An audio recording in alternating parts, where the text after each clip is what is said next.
লইট্টা fry এটা মূলত আপনার কোনো ফুড কোর্ট বা রেস্টুরেন্ট আর না হলে হচ্ছে কক্সবাজারে গেলে কোনো বিচে গেলে আমাদের এটা খাওয়া হয় ঘরে এটা খুব কম মানে খাওয়া হয় আর কি।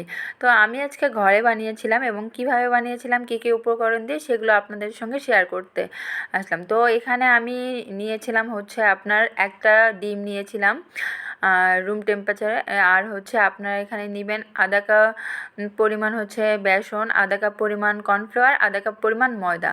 তো আর নিয়েছিলাম হচ্ছে আদা বাটা হাফ চামচ পরিমাণ, রসুন বাটা হাফ চামচেরও কম পরিমাণ, আর দিয়েছিলাম জিরা 1 চিমটি, আর নিয়েছিলাম হচ্ছে হলুদের গুঁড়া খুবই সামান্য পরিমাণ, আর হচ্ছে মরিচের গুঁড়া হাফ চামচ, গোলমরিচের গুঁড়া হাফ চামচ, আর লবণ। তারপর আমি হচ্ছে কুসুম কুসুম গরম পানি দিয়ে আমি ব্যাটারটা তৈরি করে নিয়েছিলাম এবং রেস্টে রেখে দিয়েছিলাম আধা ঘন্টার মতো। তো আর মাছটার মধ্যে আমি আমার ইচ্ছা মতো পিস করে নিয়েছিলাম। তারপর আমি দিয়েছিলাম এখানে লবণ কিছুটা পরিমাণ, দেওয়ার পর আমি দুইটাই আধা ঘন্টার জন্য রেস্টে রেখে দিই। এরপর আমি মিডিয়াম তাপে একে একে ভেজে নিই। তো দেখতেই পাচ্ছেন আমার এটা কত সুন্দর ক্রিসপি এবং ভাজা মানে হচ্ছে।